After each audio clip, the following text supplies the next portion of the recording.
IPO में invest कैसे करें और how to invest in an IPO.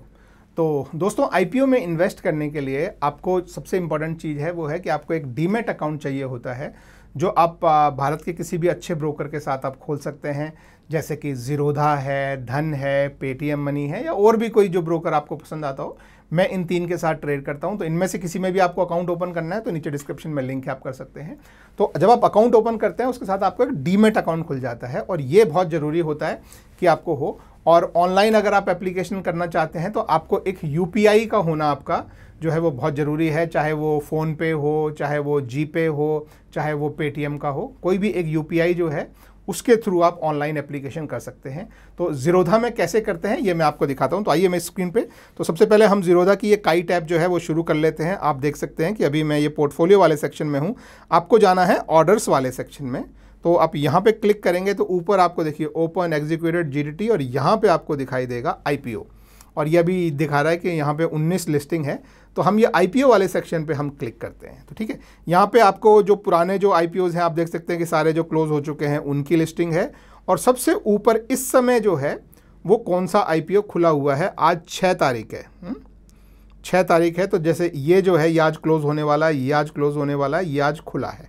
ठीक है, तो आप इसमें से किसी में भी अप्लाई करना चाहें, जैसे मैं एग्जांपल के लिए किसी भी एक में, मान लीजिए मैं ये सेनको में अप्लाई करना चाहता हूँ, तो यहाँ पे आपको दिखता क्या है, कंपनी का नाम है सेनको गोल्ड लिमिटेड, उसका जो टिकर रहेगा वो सेनको रहेगा।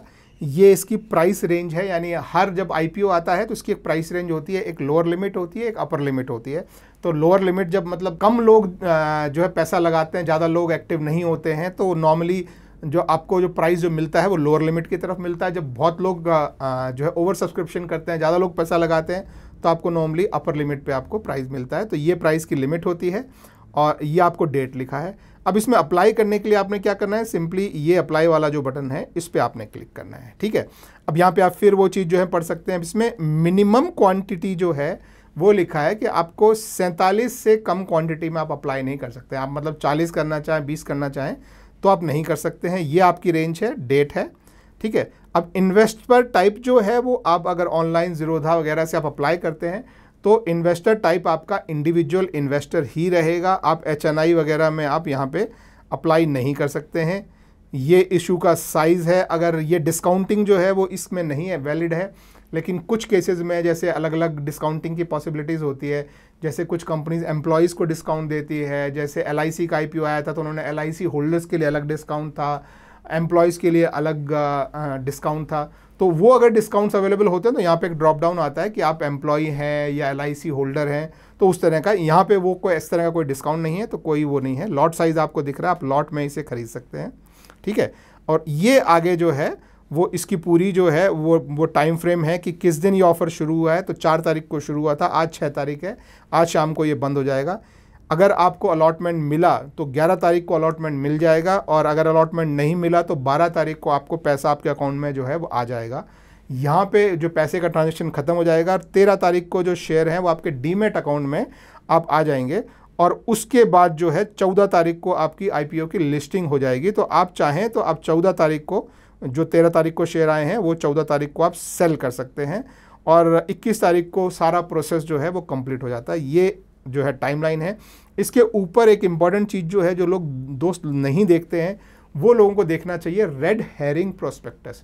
इसमें कुछ इंपॉर्टेंट चीज़ें होती हैं, वो देखनी चाहिए कि कौन कौन पुराने इन्वेस्टर्स थे, कौन कौन एग्जिट कर रहे हैं, क्या प्रमोटर अपना कुछ हिस्सा बेच रहे हैं। मतलब 2 चीज़ें बहुत इंपॉर्टेंट होती है। एक होता है कि इसमें न्यू कैपिटल कितना बन रहा है और ओएफएस कितना बन रहा है, offer for sale. Offer for sale मतलब जो एग्जिस्टिंग इन्वेस्टर हैं अगर वो उससे निकल रहे हैं तो क्या आपको घुसना चाहिए कि नहीं घुसना चाहिए, ये आपने सोच समझ के अपने फाइनेंशियल एडवाइजर से बात करके ये कॉल लेना है। सिर्फ दुनिया खरीद रही है या दुनिया नहीं खरीद रही है उसके बेसिस पे ना करें, सोच समझ के डिसीजन लें। तो यहाँ पे क्लिक करके आप ये पूरा रेड हेरिंग प्रोस्पेक्टस जो है वो पढ़ लें। उसमें मैं अभी इसलिए नहीं जा रहा हूँ क्योंकि मैं आप लोगों के लिए वीडियो बना रहा हूँ कि अप्लाई कैसे करना है। तो अप्लाई करने के लिए आप इस पर क्लिक कीजिए, और यहाँ पे देखिए ये मेरा जो है ये यूपीआई आईडी जो है वो यहाँ पे आपको दिख रहा है। ये ब्लर इसलिए दिख रहा है क्योंकि मैं आपको दिखाना नहीं चाहता हूँ। तो जो भी आपका आईडी हो ऊपर मैंने छुपाया हुआ है, नीचे आप देख सकते हैं कि ओके आईसीआईसीआई का मेरा आईडी है। आप कोई और भी अगर कोई दूसरा आपका आईडी है तो आप यहाँ से पूरा जो है वो सारे आपको ऑप्शन जो है वो मिलते हैं। आप उस पर क्लिक करके आप सेलेक्ट कर सकते हैं, ठीक है। और मेरे केस में ये जो ब्लर किया हुआ है वो आपको दिख नहीं रहा है, लेकिन यहाँ पे पूरा मेरा आईडी लिखा हुआ है और ये वेरीफाइड है, ये दिखा रहा है, ठीक है। अभी देखिए, अब आप बिड्स जो लगा रहे हैं, मतलब आप खरीदने के लिए जो आप बिड लगा रहे हैं वो 3 अलग अलग में आप लगा सकते हैं, लेकिन मैं सजेस्ट करता हूँ कि नॉर्मली आप एक ही लगाइए और वो एक कट ऑफ प्राइस पे ही लगाइए, ठीक है।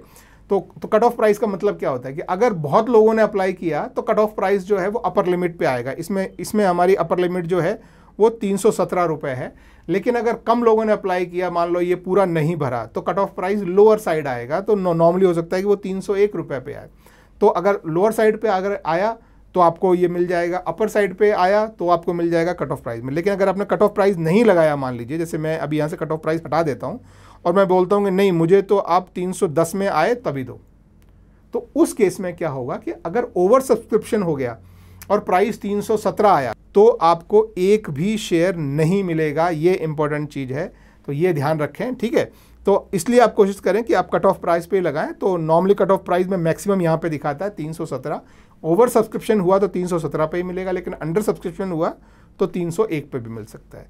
आप और एडिशनल लगाना चाहें तो आप और एक बिड लगा सकते हैं कि मैं 147 की बिड और लगाता हूँ और इस बार में प्राइस जो है वो मैं 301 ही रखूँगा, ठीक है, कि भाई अगर ये 301 में अगर आता है तो ही मिले, नहीं तो ये वाला नहीं मिलेगा और ये वाला मिल जाएगा, ये वाला नहीं मिलेगा अगर 317 का प्राइस होगा तो, ठीक है। एक चीज़ और ध्यान रखें कि आईपीओ में जो इन्वेस्टर, इंडिविजुअल इन्वेस्टर जिसे हम रिटेल बोलते हैं, रिटेल में एलोकेशन लॉटरी सिस्टम से होता है, यानी लॉटरी सिस्टम से डिसाइड होता है कि किसको मिलेगा और किसको नहीं मिलेगा। तो ऐसा नहीं है कि आप ज़्यादा पैसे का लगाएंगे तो मिलने की पॉसिबिलिटी है, कम पैसे का लगाएंगे तो मिलने की पॉसिबिलिटी नहीं है, ऐसा नहीं होता है। पैसे पे डिपेंडेंट नहीं होता है, रैंडमली सेलेक्ट होता है, ठीक है। तो ये करने के बाद आप इस तरह से, ये नीचे जो चेक बॉक्स है वो चेक बॉक्स ये बोल रहा है कि मैं यूपीआई का एलिजिबल बिडर हूँ और मैंने जो आरएचपी, जो रेड हेरिंग प्रोस्पेक्टस जो मैं लिंक आपको बता रहा था, वो मैंने पढ़ लिया है, उसे समझ लिया है और समझ के अब मैं इन्वेस्ट कर रहा हूँ।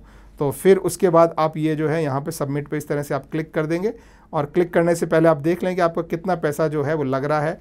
तो 2 बिड आपने यहाँ पे इस तरह से लगाई है और आप इसे सबमिट कर देंगे। सबमिट के बाद ये आपको बोल रहा है कि आपकी आईपीओ एप्लीकेशन जो है वो यहाँ पे चली गई है। आप इस अप्लाइड सेक्शन में भी देख सकते हैं बाद में।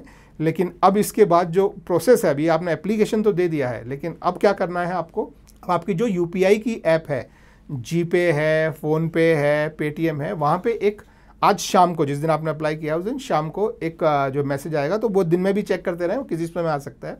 वो आपके एक ब्लॉक अमाउंट, जो अपना जो अमाउंट है जितना अप्लाई किया है उसको ब्लॉक करने के लिए एक रिक्वेस्ट आएगी। आपको उस रिक्वेस्ट को अप्रूव करना है। तो उतना पैसा आपके अकाउंट से वो निकलेगा नहीं, लेकिन ब्लॉक रहेगा उतना अमाउंट, तो वो आपके अकाउंट से जो है निकलेगा नहीं। और ब्लॉक वो कब हटता है, या तो आपको शेयर मिल जाएंगे उनके, या उसके अगले दिन जो है वो आपको ब्लॉक हटेगा जिस दिन शेयर दिए जाते हैं। तो वो मैंने आप लोगों को यहाँ पे मैंने जो दिखाया भी था, तो ये देखिए, ये दिखा रहा है कि अभी मैंने इसमें जो है वो अप्लाइड कर दिया है और ये प्रोसेस है। ध्यान रखना, अपनी यूपीआई ऐप में अप्रूव करना मत भूलना, उसमें अप्रूव नहीं करेंगे तो आपका ये जो आईपीओ प्रोसेस है वो फेल हो जाएगा। आई होप वीडियो पसंद आया हो, एक थम्स अप देना अगर पसंद आया हो। कोई भी क्वेश्चन हो आईपीओ के रिलेटेड नीचे पूछ सकते हैं आप। Thank you very much.